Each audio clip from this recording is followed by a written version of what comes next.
दोस्तों, क्या कभी आपने चावल के भूंजे में अंडों को डाला है? अगर नहीं डाला है तो आज डाल लीजिए और साथ ही साथ इसमें थोड़े से बारीक कटे हुए प्याज, हरी मिर्च, थोड़ा सा नमक, धनिया पाउडर, हल्दी पाउडर, जीरा पाउडर, गरम मसाला पाउडर और 1 कप बेसन को डालकर इन सभी को बिल्कुल अच्छे से मिला लीजिए और फिर आप देखिए कि क्या कमाल की चीज बनकर तैयार होती है।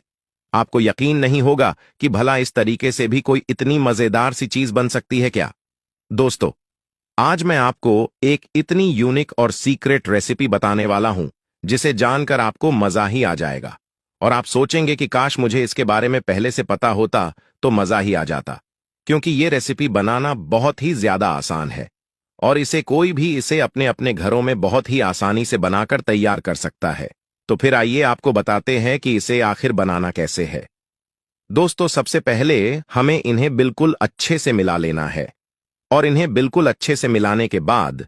अब हमें इसे अपने हाथों में थोड़ा थोड़ा लेकर कुछ इस तरह से गोल गोल शेप में कर लेना है। जैसे कि आप देख सकते हैं, कुछ इस तरह से हमने इसे गोल गोल शेप दे दिया है और सभी को बिल्कुल अच्छे से गोल गोल शेप देने के बाद अब हम इन्हें साइड में रख देंगे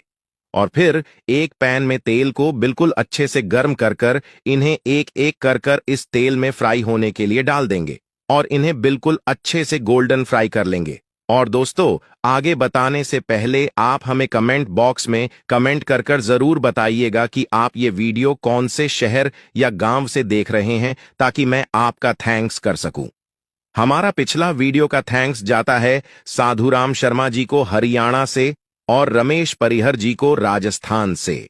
और दोस्तों, अब आप देख सकते हैं 4 से 5 मिनट तक इन्हें अच्छे से फ्राई करने के बाद ये बिल्कुल अच्छे से फ्राई हो गए हैं और अब हम इन्हें तेल में से छानकर निकाल लेंगे। और फिर दोस्तों, हमें अब एक कढ़ाई को गैस में चढ़ाकर उसमें एक बड़ा चम्मच तेल को डाल देना है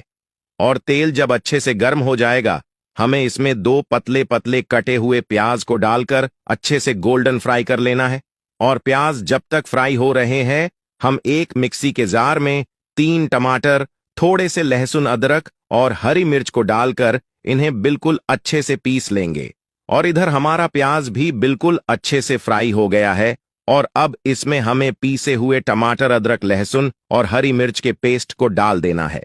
और इन्हें 2 से 3 मिनट पकाने बाद इसमें थोड़ा सा हल्दी पाउडर, नमक और मिक्स मसाला को डालकर बिल्कुल अच्छे से पका लेना है। और जब ये अच्छे से पक जाएंगे, हमें इसमें सारे फ्राई किए हुए बॉल्स को डाल देना है और मसाले में बिल्कुल अच्छे से मिला लेना है और फिर इसमें 1 गिलास पानी डालकर आखिर में थोड़ा सा कसूरी मेथी को